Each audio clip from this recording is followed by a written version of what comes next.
A día de hoy es innegable que Berserk, la obra del autor Kentaro Miura, se ha posicionado como uno de los pilares fundamentales del mundo, ya no solo del manga anime,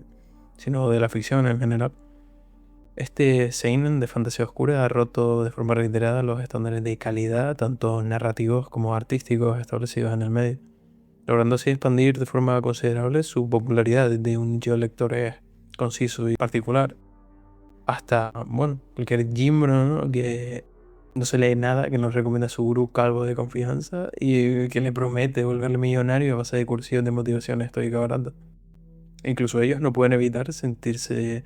identificados con los mensajes que nos comunica esta obra a través de sus personajes o su trama. Y no me malinterpretéis, yo soy el primero al que le da la esquizofrenia y se pone a entrenar motivadísimo por estas cosas. Pero considero que cualquiera que haya podido experimentar esta obra, más allá de la fantasía de poder y la acción, que si bien son recursos necesarios y muy importantes dentro de la obra, considero que suponen el factor más superficial de la misma y que cuando ves más allá de esto,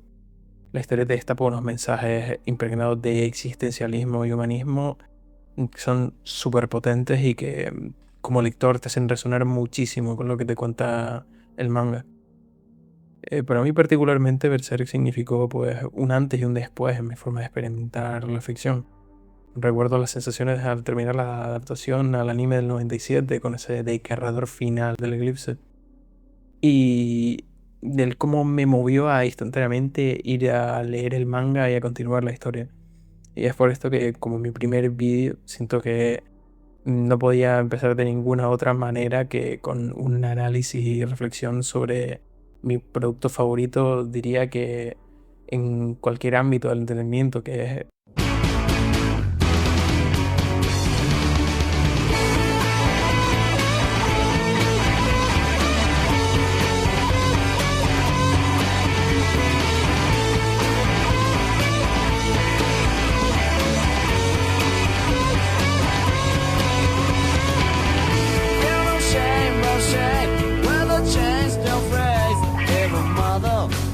Bien, pues para este análisis no me va a limitar a resumir la historia y así ir sacando todos los temas o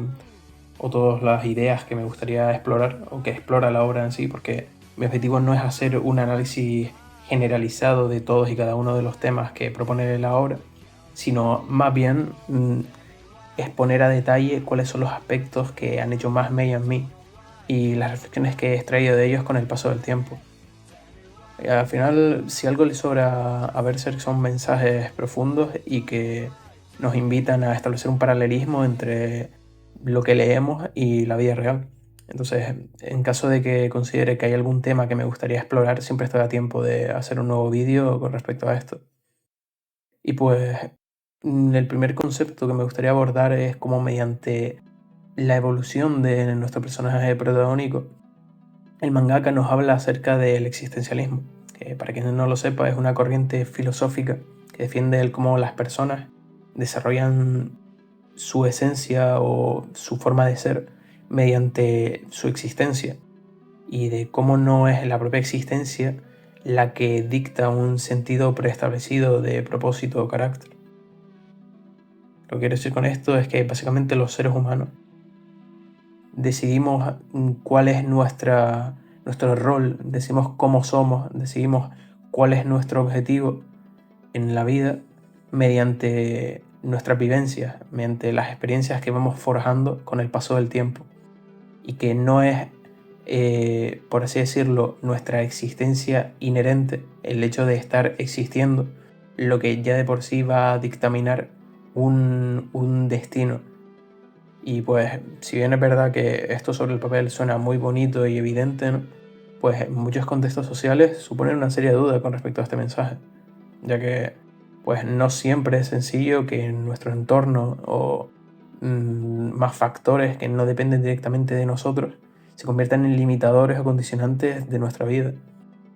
Y pues un claro ejemplo de esto es Guts, el protagonista de Berserk. Es un personaje marcado por la tragedia. Este nace de un cadáver, es adoptado por una mujer la cual lastimosamente termina falleciendo debido a una enfermedad y pues este termina siendo recluido en una banda de mercenarios que se terminan convirtiendo pues en su única figura familiar. Y esto lógicamente convierte a Guts pues en una persona que está marcada por las vivencias que este círculo le impondría en su niñez, volviéndole pues una persona solitaria, violenta y más que nada, pese a que este no lo demuestre debido a esta fachada agresiva que ha construido como método de protección, pues asustado. Sin embargo, es a partir del momento en el que este pasa a formar parte de la banda del halcón de forma completamente fortuita, que su situación comienza lentamente a cambiar. Y es que por primera vez en su vida, con el lento paso del tiempo, Guts encuentra en ellos pues, un lugar donde poder bajar la guardia y donde poder ser reconocido por sus virtudes y donde sentirse de cierta manera aceptado y protegido. Obviamente Miura ejecuta esto de forma magistral en la trama, marcando la inclusión de la banda del halcón por parte de Guts por múltiples roces y conflictos con personajes como Griffith. Siendo el líder de la banda, logra que Guts se una a la misma derrotándole en un duelo y volviéndole como parte de un acuerdo de su propiedad. O Casca, que viendo el interés de Griffith por Guts, ve amenazado su lugar como mano derecha del mismo y haciendo que el personaje pues exteriorice de forma reiterada su desaprobación y desagrado por el personaje principal. El propio Guts también es el primero en actuar de forma desapegada y alejada del resto de la banda. Sin embargo, pues con el paso de las misiones, la innegable capacidad de Guts por suponer un factor fundamental para el triunfo de las mismas termina generando pues un acercamiento por parte de los diferentes miembros de la banda, los cuales se abren entre él de forma que terminan creando un estrecho lazo de camaradería. No solo de estos frente a Guts de forma unilateral, sino que eventualmente es el mismo Guts quien pasa a responder de forma recíproca a este trato, gracias al progresivo contacto con cada uno de los miembros de la banda. Y es que para mí otro punto muy interesante a comentar es la relación que propone la obra entre las corrientes filosóficas existencialistas y humanistas, puesto que el humanismo nos habla acerca de pues, el antropocentrismo, de las virtudes, las capacidades como la razón, la resiliencia o la autorrealización que nos caracterizan como seres humanos. Y es que esta trama pues, se entrelaza muy inteligentemente con estos conceptos a través de la figura de Guts, de su relación con el mundo, de su pasado y del impacto que este círculo de personas suponen para él un refugio ante este mundo medieval que no hace más que alimentar los propios traumas que este experimentó en su niñez. Y pues también es cierto que no todo dentro de la banda del halcón resulta ser tan sencillo como una ayuda para Guts. Es cierto que se ha convertido en una parte indispensable del grupo, que se ha ganado la aceptación y el respeto del mismo, dando que personajes como Casca o Corcus, los cuales al comienzo de su inclusión pues manifestaban un claro desagrado por él, han terminado por llevar una buena convivencia, pero al final es Griffith quien va a terminar suponiendo el factor más conflictivo para Guts, aunque este no sea del todo consciente de ello. Para él, Guts y la banda del halcón no son más que un simple recurso que está destinado a darlo todo por sus objetivos. Más específicamente, pues su sueño de convertirse en el gobernante de su propio reino. Y si bien esto en una primera instancia no supone un problema en sí, ya que gracias al liderazgo del mismo, así como su inacabable ambición, pues ha llevado a la banda del halcón a escalar posiciones en el ámbito social y militar, hasta incluso formar parte de la Guardia Real del Reinado de Midland. Sin embargo, veremos cómo esta objetivización por parte de Griffith a sus compañeros pues termina por manifestarse en unos terribles resultados. Y pues como os he comentado, gracias a la ambición y a las capacidades tácticas de su general, la banda del halcón comienza a asociarse cada vez más con el reino de Midland, que está ahora mismo subido en una guerra que está categorizada como la Guerra de los 100 años por su larguísima duración. Pues el ascenso de una simple banda de mercenarios dentro de la nobleza del reino, pues lógicamente preocupa a muchos de los nobles, en especial al que en ese momento era el general del ejército del reino, quien contrató a un asesino con el objetivo de frenar tajantemente el ascenso de Griffith a la nobleza de Midland. Sin embargo, este intento de asesinato se vio frustrado Y es aquí cuando Griffith, desentrañando todo lo sucedido, utiliza a Guts como pues lo que es para él un simple peón y decide enviarle a ejecutar una misión encubierta como su sicario personal, pidiéndole que elimine a dicho general, el hermano del rey y por ende futuro heredero al trono. Es aquí cuando Guts, movido por los deseos de Griffith, pues termina ejecutando un acto que le marcaría profundamente y que sin duda terminará condicionando su visión del mundo de forma inamovible,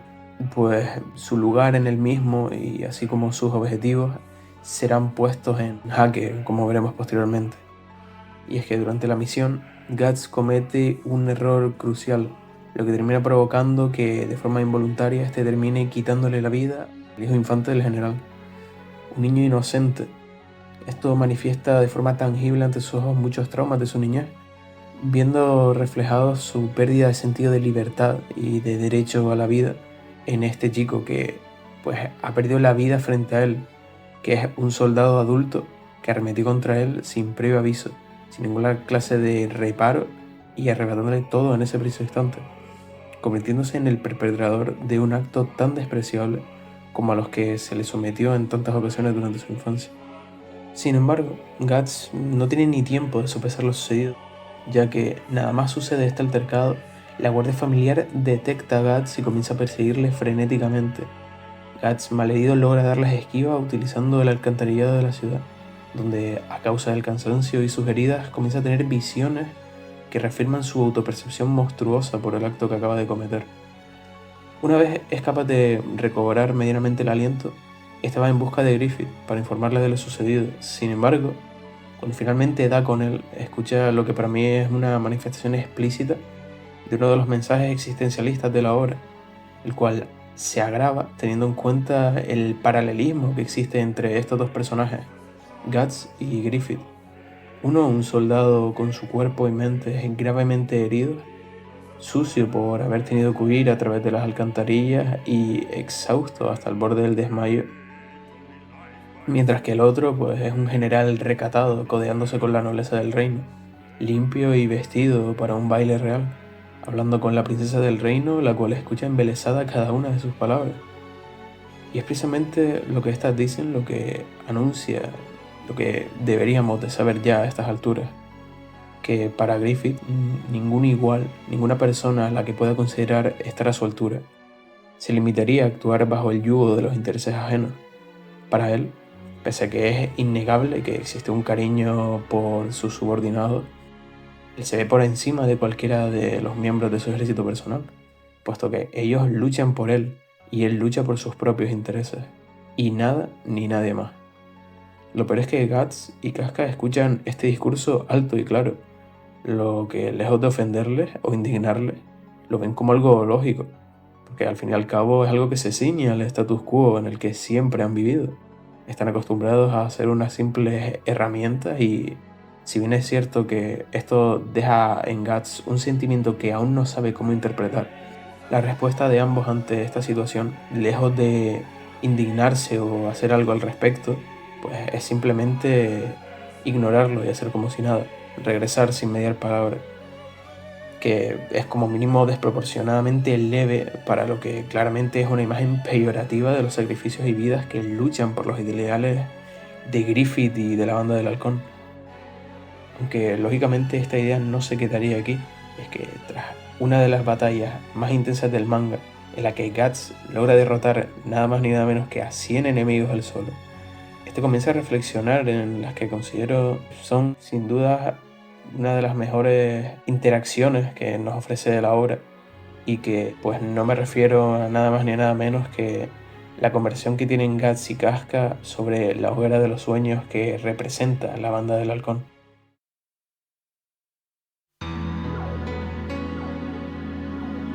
Esto se da pues a partir de que Guts, recuperándose de sus heridas, encuentra a Casca yendo a curarle utilizando un polvo medicinal que le han entregado otros miembros de la Banda del Halcón para él. Estos comienzan a hablar sobre todo lo sucedido y Guts habla acerca de sus motivaciones, de cómo éste se mueve impulsivamente por supervivencia y también por un gusto por la violencia que de cierta manera deriva de ello. y de cómo también siente que él mismo no puede compararse con ella o con Griffith, de que ellos luchan por un motivo más profundo, por un objetivo personal, lo que deriva también a los intereses de cada uno de los miembros de la banda del Halcón. Y como todos, pese a tener algún objetivo personal, como lo puede ser abrir una tienda de textiles o formar una familia, todos estos intereses convergen bajo un interés común, que termina siendo avivar el sueño de su general, un sueño tan ambicioso que significa un progreso comunitario.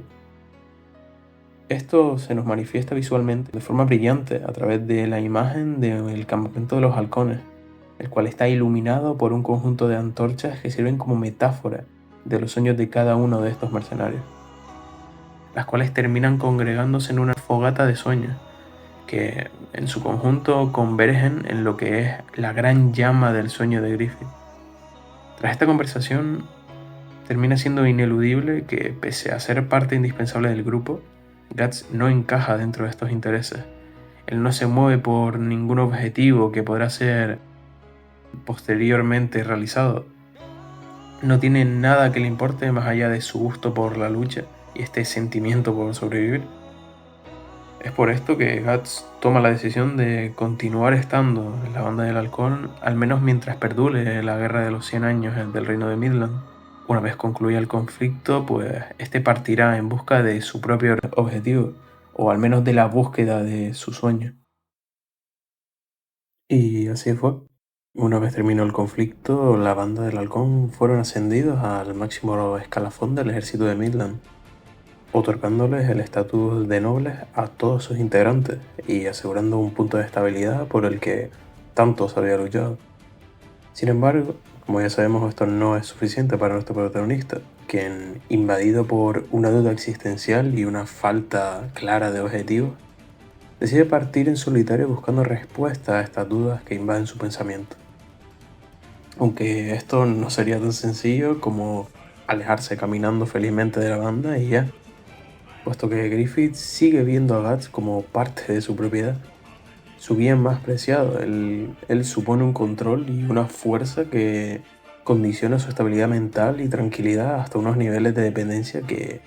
debido a la imagen de seguridad y elitismo que proyecta el halcón, nadie podría sospechar. Es por esto que, empeñado por conservar su control sobre nuestro protagonista, le recuerda a este su acuerdo y que su libertad sigue estando condicionada por un duelo igual al que se dio cuando se conocieron. Guts es consciente de esto y, pese a que preferiría partir pacíficamente, pues sabe que esto no sucederá. Es por esto que inevitablemente el choque entre el asesino de los 100 hombres y el líder de la banda del halcón estalla nuevamente. Ambos combatientes adoptan la misma guardia que utilizaron en el primer duelo que libraron hace tantos años atrás. Sin embargo, ambos personajes están muy lejos de las personas que se enfrentaron en aquella ocasión.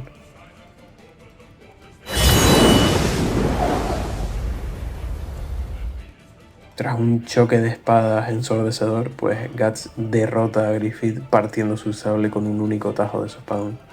ganando con esto su libertad y dejando a Griffith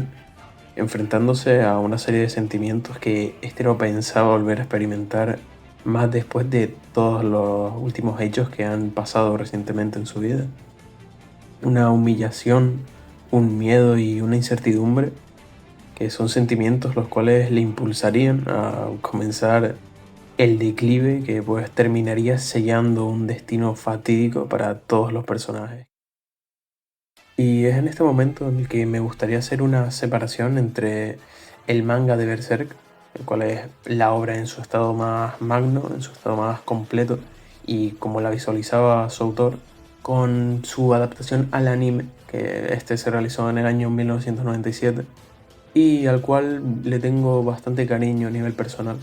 No solo por ser el producto que me introdujo la franquicia, sino porque considero que, estando bastante lejos de ser una adaptación perfecta,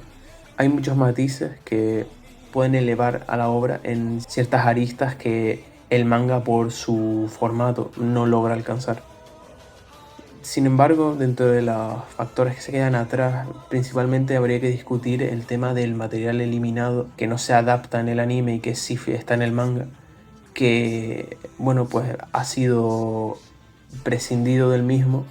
debido a que este anime tenía como objetivo cerrar la obra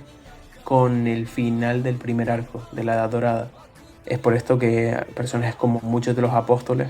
no aparecen, porque, por así decirlo, la primera temporada de este anime es autoconclusiva, estaba pensada para cerrar ahí.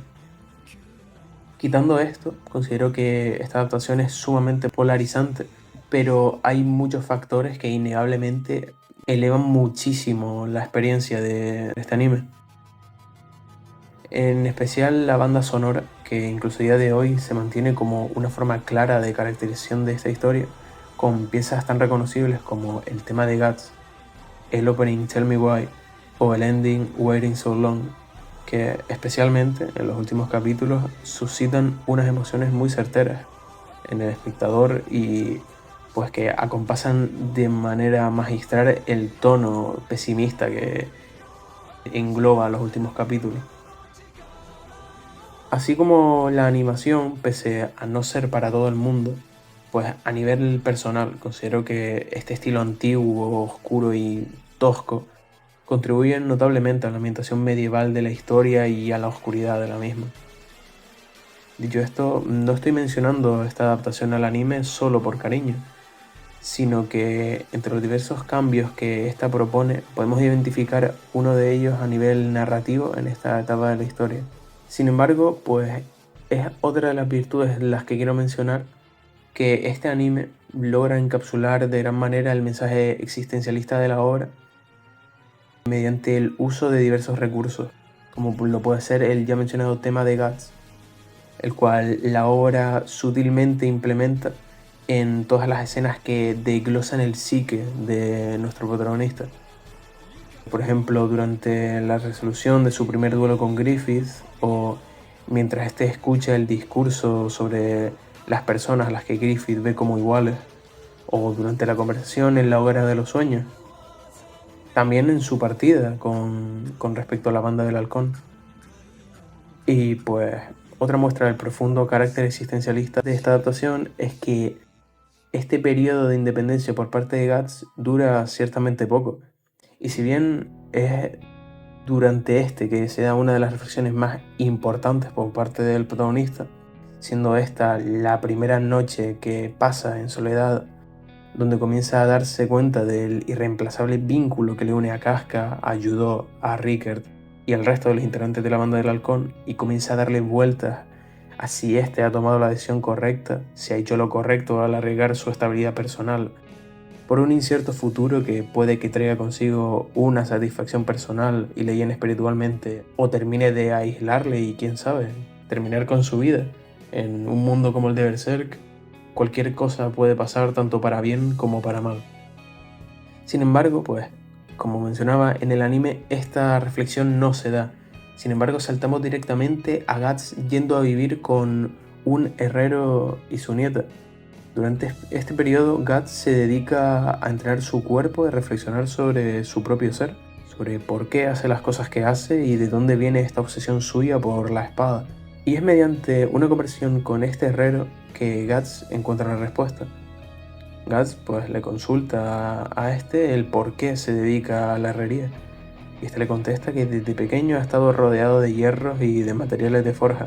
Inicialmente podemos pensar que se trata de un mensaje determinista, es decir, que es el entorno el que ha condicionado la vida del herrero y el hecho de que ha estado siempre expuesto a esta labor la que ha terminado inevitablemente forzándole a dedicarse a ello. Sin embargo, pues hay algo más allá, y es que el herrero menciona como a lo largo de los años de profesión hay algo que siempre le ha maravillado, que siempre ha mantenido su vocación por la herrería.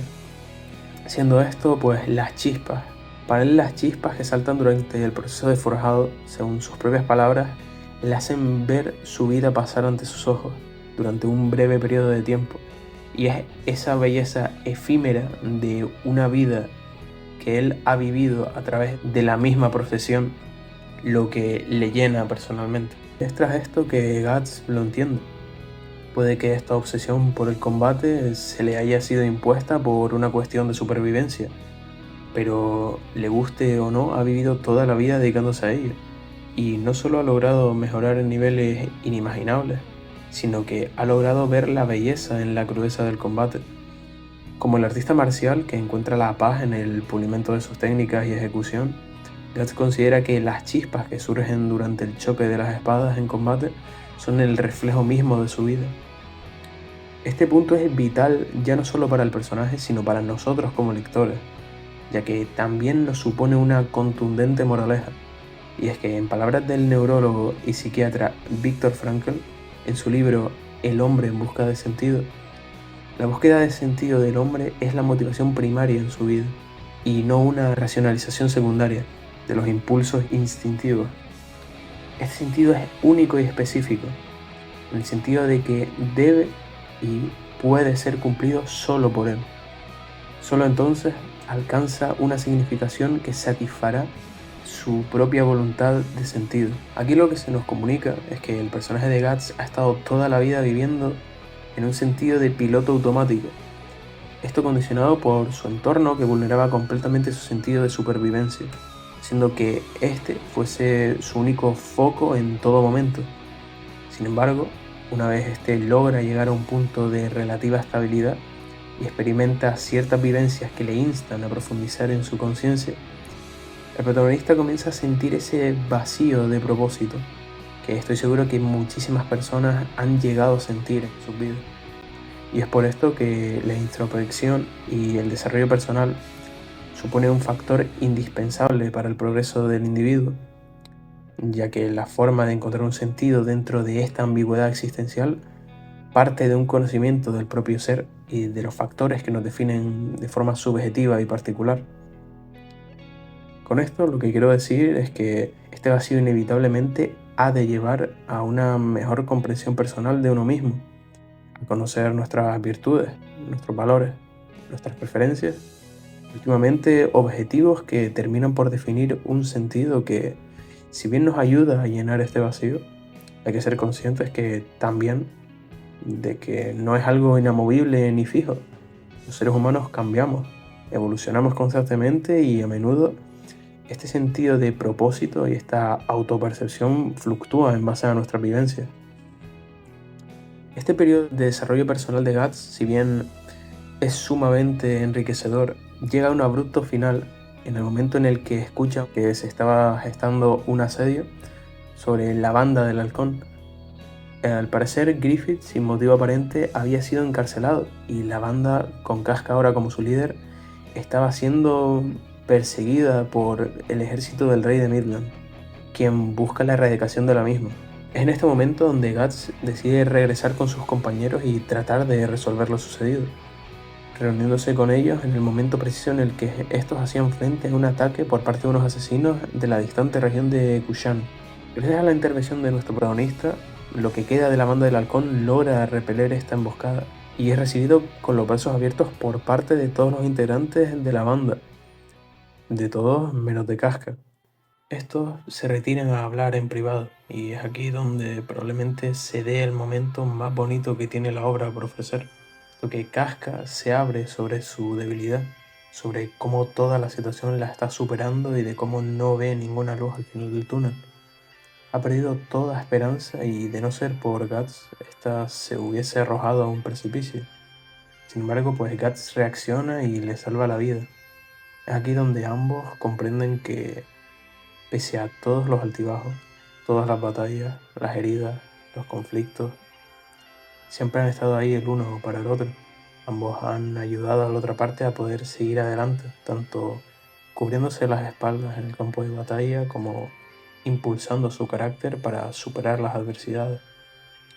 Guts y Casca finalmente sienten que pueden abrirse, que tienen a alguien que les entiende y que les quiere por lo que son.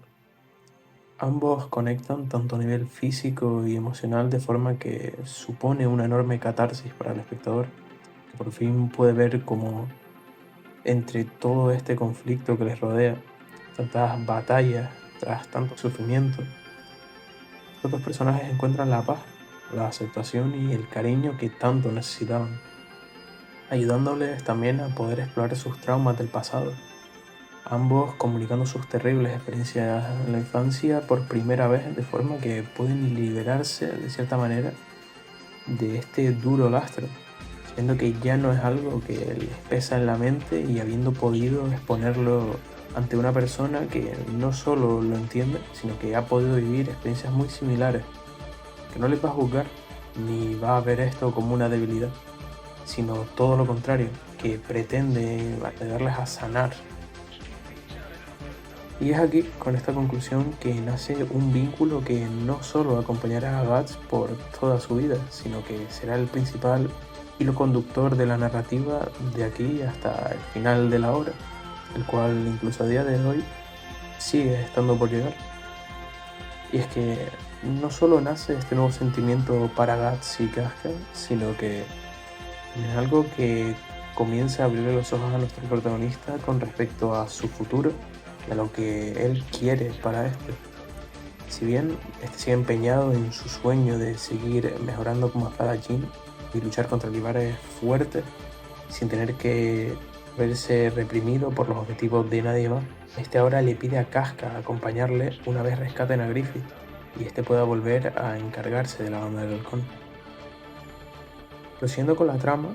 con Guts reincorporado a la banda del halcón, se planea una operación teniendo que dividir la banda en dos grupos, uno reducido que irá a rescatar al general y otro que esperará al primer grupo como refuerzo en caso de que estalle un conflicto con el ejército de Midland.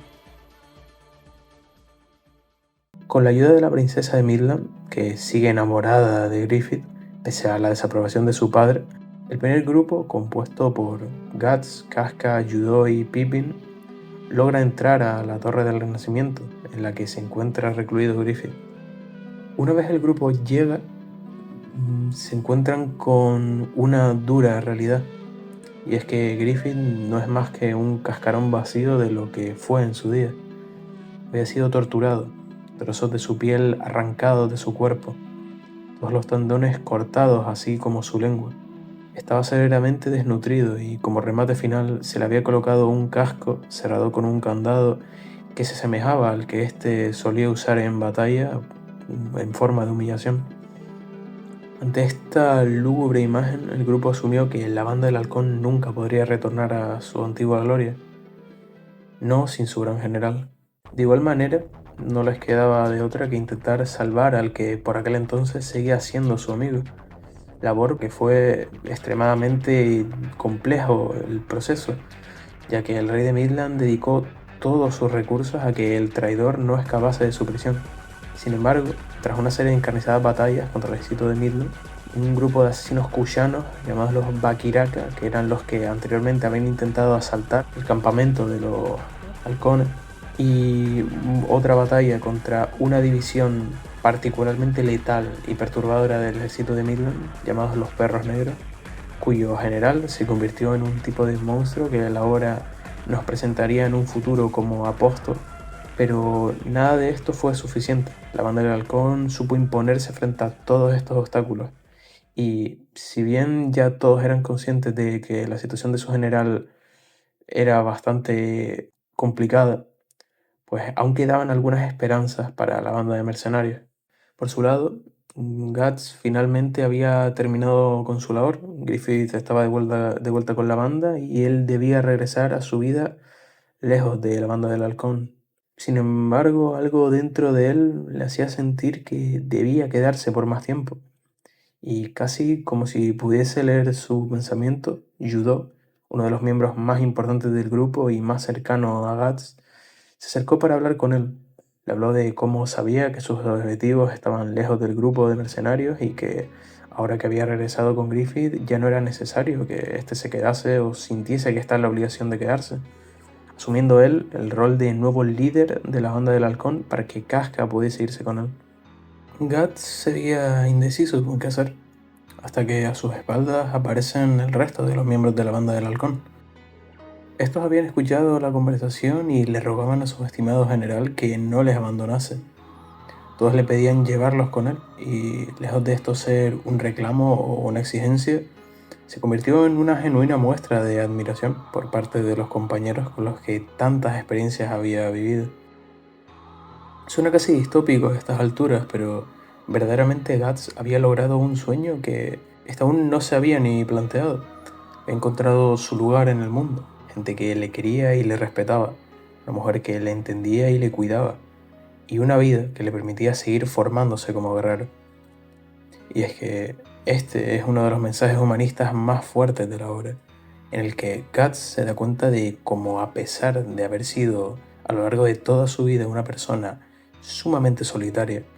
que busca el aislamiento no solo como un recurso para protegerse, como a lo mejor sí lo era en su juventud, en la que la dependencia en otra persona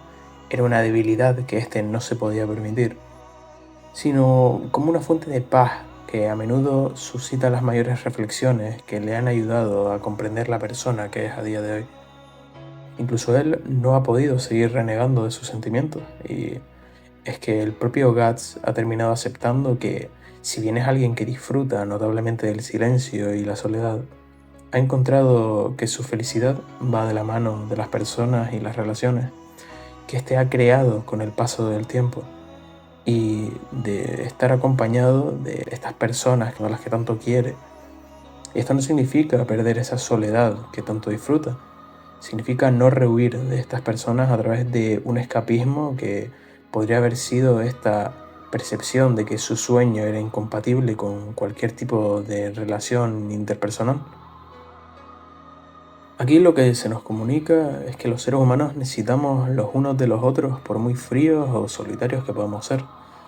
El sentimiento de pertenencia a un grupo nos retroalimenta a buscar este sentido de felicidad social, lo que a su vez nos hace crecer como especie y progresar como un conjunto. Y es que, como nos dicen los psicólogos Baumeister y Leary en su artículo seminal acerca de este mismo tema, el deseo de apego interpersonal bien puede ser uno de los constructos más amplios e integradores actualmente disponibles para entender la naturaleza humana, lo cual considero se acompasa a la perfección al protagonista de esta obra, quien, sin saber por qué, pese a haberse querido escapar en numerosas ocasiones de la Banda del Halcón, pese a todos los conflictos y discusiones, pese a ese sentimiento de vacío que le llevó en un primer lugar a alejarse de ellos, en busca de un sentido de propósito y un objetivo que perseguir, este ha terminado encontrando en esta mucho más que lo que nunca se atrevió a soñar. Lastimosamente, a esta conclusión le siguen unos eventos que no pueden ser denominados de otra forma que no sea una auténtica tragedia, y una muestra terrible de los efectos de la maldad y el egoísmo humano. Francamente, a día de hoy, una parte de mí sigue deseando que la obra hubiese terminado justo aquí, pero nuestro propio protagonista, en forma de narrador omnisciente, se encarga en reiteradas ocasiones, en lo que este extracto da lugar, de asentar nuestras expectativas con una frase que cala en el lector como un balde de agua helada. ¿Por qué siempre me doy cuenta de estas cosas cuando ya las he perdido? Griffith, presenciando una conversación entre Guts y Casca en la que discuten cómo proceder con sus vidas, entra en un trance donde se le presenta ante sus ojos su tan ansiado sueño. Debido a este súbito estímulo, este se arrastra por el carro de caballos en el que estaba descansando, alcanza las riendas y, movido por la voluntad del destino y de unas entidades tiránicas conocidas como la mano de Dios, parte sin ninguna clase de control ni rumbo, como si estas fuerzas mayores le guiasen en su desconocimiento del destino. Guts y el resto de la Banda del Halcón lógicamente se percatan de esto y van tras él, sellando este funesto desenlace que pronto se nos presentará. Llegan todos a un lago en donde Griffith, utilizando una reliquia conocida como Behelit, altera la realidad, transportándose tanto a él mismo como a la Banda del Halcón a una realidad que solo puede ser descrita como la encarnación del infierno en la tierra. Ante los mercenarios se muestran cuatro señores demoníacos que brindan a Griffith la oportunidad que éste tanto ansiaba, pero a un alto costo: entregar las vidas de sus compañeros a cambio de todo el poder que éste desea, de ver su voluntad realizada en el mismísimo instante que éste lo quiera. Me gustaría aprovechar este instante para inquirir en el hecho de que soy consciente de que muchas personas parten una lanza a favor de Griffith, hablando de que este fue manipulado, que él no quería hacer lo que hizo, que la mano de Dios nubló su juicio, pero francamente y con una mayor seguridad después de haberme leído el arco más en detalle para informarme en este vídeo, afirmo sin temor a equivocarme que cualquier tipo de argumento por el que intentar defender un acto tan repudiable o a una persona capaz de cometerlo es francamente ridículo. No solo por el acto que se llevó a cabo en sí, sino porque Griffith a lo largo de la obra nos demuestra que es un ser humano puramente egoísta y utilitarista. Griffith no es capaz de establecer una relación de genuino cariño con ningún ser humano a lo largo de toda la obra. Lo más cercano a esto es la amistad que éste tiene con Guts, y esta siempre ha estado plenamente condicionada por una dicotomía de dueño y siervo, de que Guts esté bajo su control, porque en el mismísimo instante donde Griffith siquiera percibe la más mínima oportunidad de que Guts se escape de sus garras, arremete contra él con intenciones de quitarle la vida. Guts, por otro lado, pese a haber sido plenamente superior en el duelo, y no solo serlo, sino sabiendo de antemano que él está a nivel físico por encima de Griffith, ya que mientras él se dedicaba a reunirse con los nobles y a gestionar toda la burocracia que implicaba su nuevo cargo como nobleza, Guts se dedicaba a entrenar, a forjarse como guerrero. Y sin embargo, pese a esto, él se reprimió, porque a pesar de todo, él sí quería a Griffith, pero Griffith no, él no es capaz de nada de eso. Entonces, lo siento, pero no. Pese a que es innegable que fue influenciado para aceptar el pacto, el personaje siempre apuntó a acatar esta decisión, de la misma forma en que no le hubiese importado matar a Guts una vez ya este no le era útil. De la misma manera que no le importó desestimar los sentimientos de Casca, pese a ser plenamente consciente de ellos. De la misma forma en la que siempre se ha visto superior a cualquiera de sus subordinados, simplemente por el hecho de servir a sus intereses. Incluso cuando la mayoría de estos lo hacían en parte por lograr otros intereses personales, y también de la misma forma que nunca ha tenido ningún reparo en imponer su voluntad ante cualquier otra persona, independientemente de cualquier riesgo o consecuencias a la integridad de la misma. Y pues Griffith cruelmente sacrifica a la banda del halcón, dejando que un ejército de apóstoles se ciernan sobre sus antiguos compañeros y subordinados, destilándolos así a una muerte lenta y tortuosa, erradicando con ello cualquier ápice de humanidad que pudiese quedar dentro del ex líder de la banda del halcón, ahora convertido en Femto, el quinto integrante de la mano de Dios. En el preciso instante en el que Griffith pronuncia las palabras "yo sacrifico", Guts pierde absolutamente todo. Pierde a sus compañeros, pierde su futuro, pierde sus objetivos, pierde un ojo, pierde un brazo, pierde su mente, pierde su paz y por encima de todo, pierde a Casca, que es víctima de uno de los actos más despreciables y repudiables que jamás se hayan impreso en un medio y en una obra con la aceptación que tiene Berserk, perdiéndose a ella misma, a su memoria y al igual que Guts y a efectos prácticos después de todo lo acontecido, pese a lograr escapar milagrosamente gracias a la intervención de Skull Knight, pues muriendo en vida, ya que lo que queda de ellos después del eclipse no son más que resquicios de las personas que solían ser.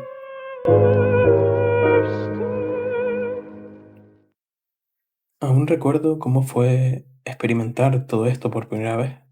Recuerdo ser consciente de la importancia del eclipse para la historia de Berserk y que por recomendación decidí ver la versión del evento que está adaptada en la tercera de las películas lanzada en el año 2013. Recuerdo cómo progresivamente mi vista se iba empañando conforme más presenciaba cómo todo lo que se había construido con el paso de los capítulos simplemente se derrumbaba ante mí. Las torturas horribles a las que sometieron a aquellos personajes que terminaron significando tantísimo para mí. Es genuinamente increíble como incluso a día de hoy la obra te transmite la mismísima rabia que corre por las venas del protagonista al presenciar cómo si le arrebata todo por lo que ha luchado sin que éste pueda hacer nada por evitarlo. Sin embargo, para mí personalmente el eclipse no es lo que más duele, sino precisamente lo que le sigue. Ver a Guts despertar completamente destrozado, cubierto en vendajes y sangre. Ver cómo procesa la pérdida, pero aún ver cómo algo dentro de él se enciende cuando logra ver a Casca sana y salva. Solo para terminar de romperse al ver que su Casca ya no está ahí, que puede que no vuelva a estar, como tampoco estará ninguno de sus amigos. Ver cómo él es incapaz de aceptar lo sucedido y huye despavorido, sin rumbo, solo un esfuerzo en vano por dejar todo atrás. Unas patadas de ahogado que terminarán por enviarle por un camino que traicione lo poco a lo que podría haber optado tras el eclipse. Este se perdería en un camino de venganza, buscando acabar con cada uno de los apóstoles que le hicieron esto, que les hicieron esto. A él, a Casca, ayudó a Pippin, a Corcus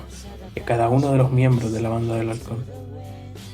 Es triste porque Guts está tan sumido en su miseria que directamente es incapaz de intentar ayudar a Casca.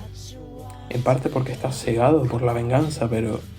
principalmente porque sabe que no es lo suficientemente fuerte. Lo que prosigue son una serie de capítulos donde Guts se pierde por completo a sí mismo. Sufre una regresión de personaje en toda regla, volviendo a su forma de ser infantil, fría, violenta y dañada. Lo que en su momento terminó generando un personal desagrado por mi parte ante el personaje. Este personaje que para mí se había convertido en mi personaje favorito de cualquier historia. Y no solo por su forma de actuar, sino por los actos y las formas que éste tendría con las personas cercanas a él, como Rickert, Teresia o sobre todo Casca.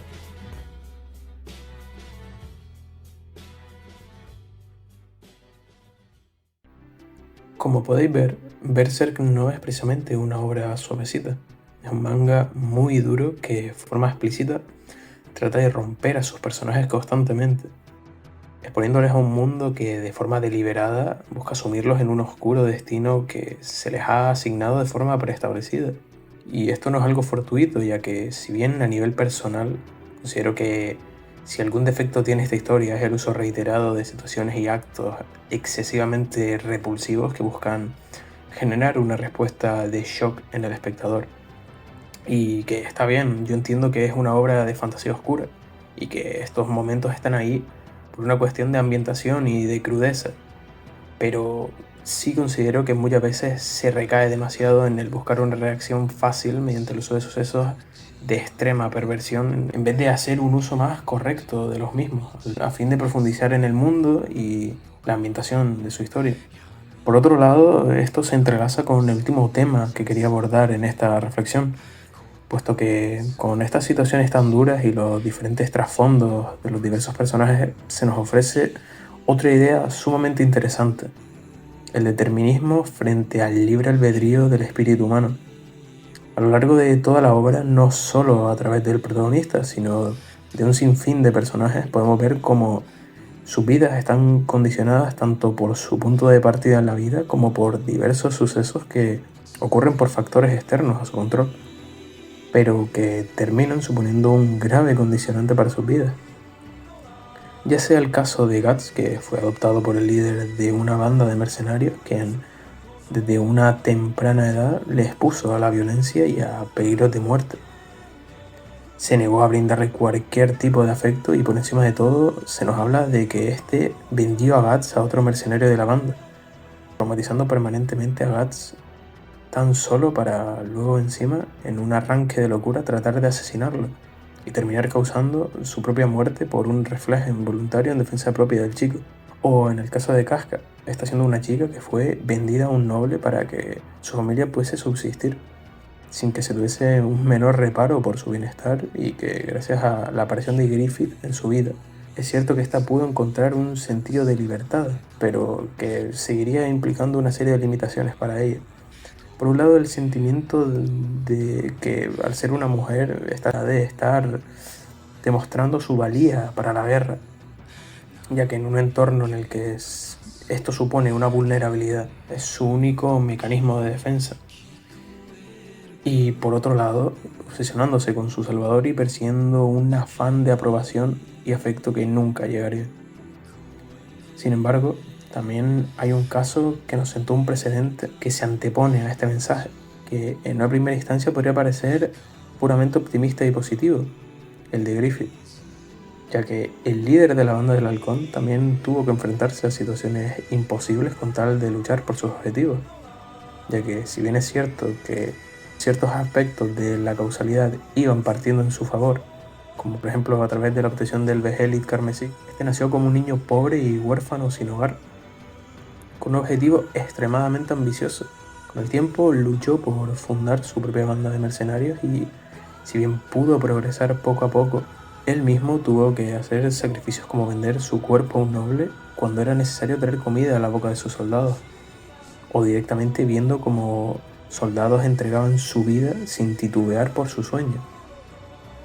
En especial se nos habla del caso de un niño que le idolatraba y que soñaba con ser un caballero.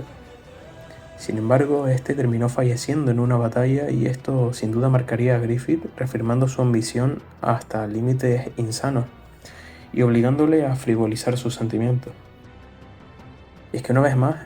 mediante esta dicotomía de dualidad entre Guts y Griffith podemos identificar de forma clara lo que la obra trata de comunicarnos, siendo Guts el punto de vista más correcto ante esta lucha contra el determinismo, como pese a que todas las probabilidades y eventos se presenten en tu contra, has de seguir hacia adelante, haciendo siempre lo mejor que esté en tu mano por progresar en pos de tu bienestar, aprovechando cualquier factor, sea una convicción personal, sean tus seres queridos, sea lo que sea, pero que te sirva para no desistir en tu progreso, para no sumirte en el pesimismo y desistir ante la idea de un destino prescrito, del que no se puede escapar, porque evidentemente hay contextos que suponen una serie de ayudas claramente sustanciales y otros que no son más que una sucesión de contratiempos, pero al final siempre habrá algo a lo que agarrarse, y claro que el camino será irregular y habrá tramos de estancamiento y regresión, es normal. Pero por eso mismo es tan importante no desistir, afrontar las adversidades y buscar cualquier forma de progresar. Sin embargo, no todo vale con tal de buscar un provecho personal. Y es que, como ya mencionado, el personaje de Griffith también es un claro ejemplo de la lucha contra el determinismo, pero una lucha que carece absolutamente de cualquier atisbo de humanidad o moralidad. Es que, como he reiterado a lo largo de este vídeo, Griffith durante toda su trayectoria no para de recurrir a una serie de métodos que nos hablan de su falta de valores y límites. No hablo sobre cuestiones que, bajo el contexto de la obra, se sobreentiende que recaen en una cuestión de pura supervivencia. Lógicamente, pues en un entorno como el de Midland, más estando en plena guerra, se sobreentiende que los personajes tengan que matar para sobrevivir y progresar. Son soldados al fin y al cabo, y Griffith como general es lógico que tendrá que ensuciarse las manos. Yo me refiero más bien a su forma de manipular a las personas que le tienden la mano. La forma en la que manipulaba a Casca mediante el sentimiento de dependencia que éste le generó en su juventud. La retorcida visión de la amistad que desestimaba completamente ya no solo los esfuerzos de Guts, quien cumplía todas sus encomiendas sin importar lo sucias que fueran, sino los de toda la banda del Halcón en general, o directamente su ridícula relación con la princesa Charlotte, la cual no es más que un simple recurso de poder y nada más que eso. Todo esto termina por culminar con lo sucedido en el eclipse, y es que Griffith termina anteponiéndose a su destino fatal de terminar relegado, un cuerpo inútil y destrozado, mediante el sacrificio de todos y cada uno de sus supuestos compañeros, quienes habían estado arriesgando sus vidas escasos minutos antes para poder rescatarle. Es que no hay nada más que pensar más allá de que si fuese a Guts a quien se le hubiese planteado esto, si Guts estuviese en el caso de Griffith, habiendo sido torturado y posteriormente salvado por la banda del Halcón, si este en ese momento se le hubiese dado la oportunidad de sacrificar a todos con tal de vivir una vida feliz al lado de Casca y pudiendo seguir su viaje como guerrero. Está claro que este rechazaría esta oferta, no solo porque para ese momento Guts ya vería a la banda del Halcón como parte indispensable de su concepto de felicidad, sino porque, pese a todos los paralelismos que existen entre ambos,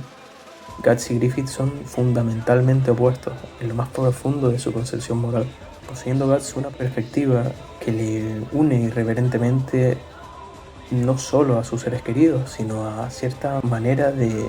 mantener su conciencia tranquila y actuando en base a sus convicciones personales. Mientras que por el lado contrario, a Griffith no le reprime ni el afecto, ni la moral, ni la conciencia, terminando por perder siquiera su estatus de humanidad y convirtiéndose en un ser abominable, siendo esto una metáfora ante la equivalencia entre la pérdida de sentido de la moralidad, la afectividad y la emotividad con la corrupción del ser humano. A modo de conclusión, pues diré eso. Para mí, Berserk significa muchísimo. Llegó un momento de mi vida en el que pude resonar increíblemente bien tanto con sus personajes, como con su historia, como con sus mensajes. Y como dije al principio del vídeo, cada vez que me paro a pensar sobre la misma acabo extrayendo más y más aspectos interesantes.